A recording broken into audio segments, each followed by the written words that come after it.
सीताराम। मंगल भवनीय मंगलहारी द्रवहु सुदशरथ अजिर बिहारी। परीन राजहि नींद निशि हेतु जानु जगदीशु। रामु रामु रटि भोरु किए कहै नर मरमु महीस। राजा को रात भर नींद नहीं आई, इसका कारण जगदीश्वर ही जाने। इन्होंने राम राम रटकर सबेरा कर दिया, परंतु इसका भेद राजा कुछ भी नहीं बतलाते हैं। आनहु राम ही बेगी बोलाई, समाचार तब पूछे हुआई। चले सुमंत राय रुख जानी, लखी कुचाल कीन कछुरानी। तुम जल्दी राम को बुला लाओ, तब आकर समाचार पूछना। राजा का रुख जानकर सुमंत्र जी चले, समझ गए कि रानी ने कुछ कुचाल की है। सोच बिकल मग परई न पाऊ, राम ही बोल कही काराऊ। और धरि धीरज गयो दुआरे, पूछहि सकल देखि मनु मोरे मारे। सुमंत्र सोच से व्याकुल है, रास्ते पर पैर नहीं पड़ता, आगे नहीं बढ़ा जा रहा है। सोचते हैं राम जी को बुलाकर राजा क्या कहेंगे। किसी तरह हृदय में धीरज धरकर वे द्वार पर गए। सब लोग उनको मन मारे उदास देखकर पूछने लगे।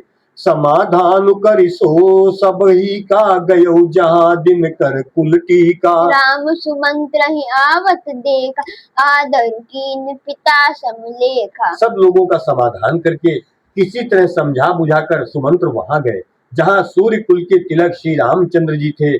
श्री रामचंद्र जी ने सुमंत्र को आते देखा तो पिता के समान समझकर उनका आदर किया। अब देखो राम जी का आदर देखो, राम जी तो सर्वस्व भगवान है, सर्वस्व भगवान। ब्रह्मा विष्णु महेश सब उनके कहते हैं कि अंडर में है। राम जी सर्वस्व है। और देखो उनके मंत्री, राजा दशरथ जी के मंत्री सुमंत्र जी जब गए तो उनको पिता की तरह जाकर के प्रणाम किया। ये नहीं कि आजकल के लोग, हमारे पिताजी तो कंपनी के डायरेक्टर है, जीएम है, उनसे छोटा कोई कर्मचारी आया तो उसको भाव नहीं देते हैं। लेकिन देखो सुमंत्र जी आए तो भगवान राम जी उनको जाके प्रणाम करते हैं, पिता के समान उनका सम्मान किया है। सीताराम। और निरखी बदनु कही भूप रजाई, रघुकुल दीप ही चले लेवाई। राम कुभाति सचिव संग जाहि, देखी लोग जहाँ तहाँ बिल खाही। श्री रामचंद्र जी के मुख को देखकर और राजा की आज्ञा सुनाकर वे रघुकुल के दीपक श्री रामचंद्र जी को अपने साथ लिवा चले। श्री रामचंद्र जी मंत्री के साथ बुरी तरह से बिना किसी लवाज में के जा रहे हैं। ये देखकर लोग जहाँ तहाँ विषाद कर रहे हैं। मंगल भवनीय मंगलहारी, द्रवहु सुदशरथ अजिर बिहारी। और जाई दीखी रघुवंश मनि नरपहि निपट कुसाजु। सहमि परेउ लखि सिंहिनी, मनहु वृद्ध गजराजु।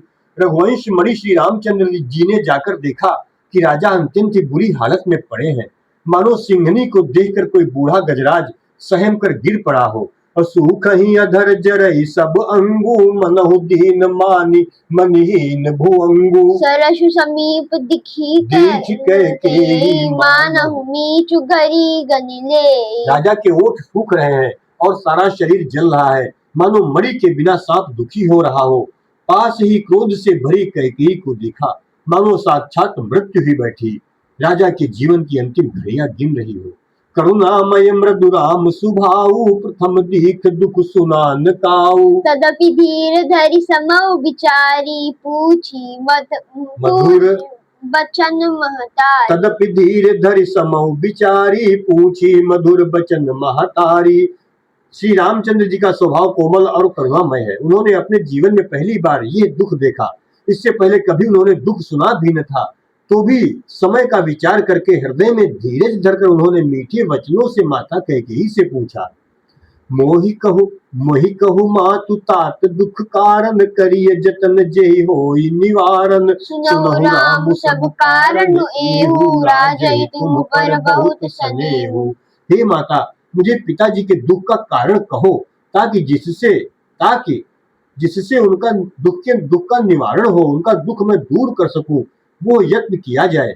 कैकेयी ने कहा, हे राम सुनो, सारा कारण यही है कि राजा का तुम पर बहुत स्नेह है, बहुत ज्यादा प्रेम है, देन कहनी मोहि दुई बरदाना, मांग्यो जो कछु मोहि सुहाना। सो सुनि भयउ भूप उर सोचू, छाड़ी न सकहि तुम्हारे सकोचू।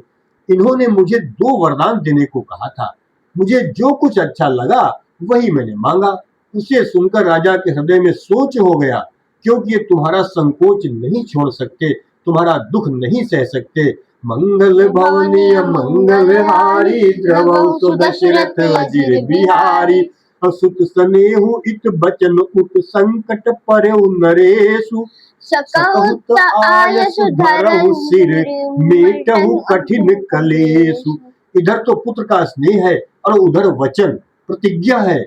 राजा इसी धर्म संकट में पड़ गए हैं। यदि तुम कर सकते हो तो राजा की आज्ञा शिरोधार्य करो और इनके कठिन क्लेश को मिटाओ हे राम। और निधरक बैठी कहाई कटुबानी, सुनत कठिनता अति अकुलानी। जीभ कमान बचन सरनाना, मनहु महीप मृदु लक्ष्य समाना। कैकेयी बेधड़क बैठी ऐसी कड़वी वाणी कह रही है, जिसे सुनकर स्वयं कठोरता भी अत्यंत व्याकुल हो उठी। जीभ धनुष है, वचन बहुत से तीर हैं, और मानो राजा ही कोमल निशाने के समान है। जीभ क्या है? धनुष है। और जो हम बोलते हैं वो बाण है, इसलिए बहुत सोच समझकर जीवान को चलाना चाहिए। तो धनुष हिलेगा तो बाण चलेंगे, और बाण चलेंगे तो इसमें सुख के बाण भी है, दुख के भी है, कष्ट के भी है, हर तरह के बाण है। जनु कठोर पनु धरे शरीरु, सिखई धनुष विद्या बर बीरू। सबु प्रसंगु रघुपति सुनाई, बैठी मनहु तनु धरि निठुराई। इस सारे साज सामान के साथ मानो स्वयं कठोर पर श्रेष्ठ वीर का शरीर धारण करके धनुष विद्या सीख रहा है। श्री रघुनाथ जी को सब हाल सुनाकर वो ऐसे बैठी है मानो निष्ठुरता ही शरीर धारण किए हुए हो। मन मुस्काई भानुकुल भानु, राम सहज आनंद निधानु। बोले बचन विगद सब दूषण, मृदु मंजुल जनु बाग विभूषण। सूर्य कुल के सूर्य स्वाभाविक ही आनंद निधान श्री रामचंद्र जी मन में मुस्कुराकर सब दूषणों से रहित ऐसे कोमल और सुंदर वचन बोले, जो मानो वाणी के भूषण ही थे।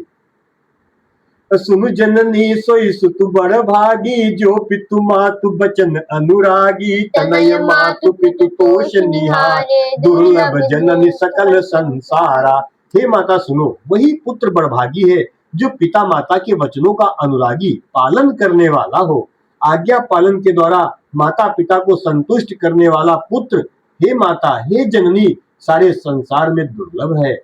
मंगल भवनीय मंगलहारी, द्रवौ सुदशरथ अजिर बिहारी। आप हमारे साथ भैया साथ में धीरे धीरे पढ़ो, हाँ, धीरे धीरे पढ़ते रहो। मुनिगण मिलनु विशेष मन, मुनिगण मिलनु विशेष बन। सबहि भांति हित मोर, तेहि माँ पितु आयसु बहुरी, सम्मत जननी तोर। हर चौपाई को मेरे साथ पढ़ना, किसी एक को नहीं, हाँ, सब साथ साथ पढ़ना चौपाई। वन में विशेष रूप से मुनियों का मिलाप होगा, जिसमें मेरा सभी प्रकार से कल्याण है। उसमें भी फिर पिताजी की आज्ञा और हे जननी तुम्हारी सम्मति है।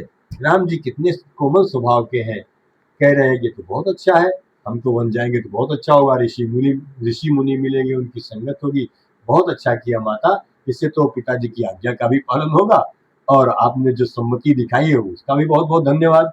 और भरतु प्राण प्रिय पावहि राजू, विधि सब विधि मोहि सन्मुख आजू। और जौन जाऊ बन ऐसे काजा, प्रथम गलिय मोहि मूढ़ समाजा। और प्राण प्रिय भरत राज्य पावेंगे। इन सभी बातों को देखकर यह प्रतीत होता है कि आज विधाता सब प्रकार से मेरे सम्मुख है, मेरे अनुकूल है। यदि ऐसे काम के लिए भी मैं वन को न जाऊं तो मूर्खों के समाज में सबसे पहले मेरी गिनती करनी चाहिए है। से वही अरणु कल्प तरु त्यागी, परिहरि अमृत लेहि विषु मांगी। और त्यों न पाई अस समौ चुकाही, देखु बिचारी मातु मन माही। जो कल्प वृक्ष को छोड़कर रेण की सेवा करते हैं और अमृत त्याग कर विष मांग लेते हैं, हे माता, तुम मन में विचार करके देखो, वे महामूर्ख भी ऐसा मौका पाकर कभी नहीं चूकेंगे। अम्ब एक दुख मोहि विशेषी, निपट बिकल नर नायक देखी, थोड़ी ही बात पितहि दुख भारी, होती प्रतीति न मोहि महतारी। हे माता, मुझे एक ही दुख विशेष रूप से हो रहा है, वो महाराज को अत्यंत व्याकुल देखकर, वो भी महाराज को अत्यंत व्याकुल देखकर। इस थोड़ी सी बात के लिए ही पिताजी को इतना भारी दुख हो गया। हे माता, मुझे इस बात पर विश्वास नहीं हो रहा है। राऊ धीर गुण उदधि अगाधु, भा मोहिते कछु बड़ अपराधु, जाते मोहिन कहत कछु राऊ, मोर शपथ तोहि कहु कहु सती भाऊ। क्योंकि महाराज तो बड़े ही धीर और गुणों के अथाह समुद्र हैं, अवश्य ही मुझसे कोई बड़ा अपराध हो गया है, जिसके कारण महाराज मुझसे कुछ नहीं कहते। तुम्हें मेरी सौगंध है माता, तुम सच सच कहो। मंगल भवनीय मंगलहारी, द्रवौ सुदशरथ अजिर बिहारी, और सहज सरल रघुबर बचन, कुमति कुटिल करि जान, चलई जोक जल वक्र गति, यद्यप सलिलु समान। रघुकुल में श्रेष्ठ रामचंद्र जी के स्वभाव से ही सीधे वचनों को दुर्बुद्धि कहके टेढ़ा ही करके जान रही है। जैसे यद्यपि जल समान ही होता है, परंतु जोक उसमें टेढ़ी चाल से ही चलती है। सीताराम।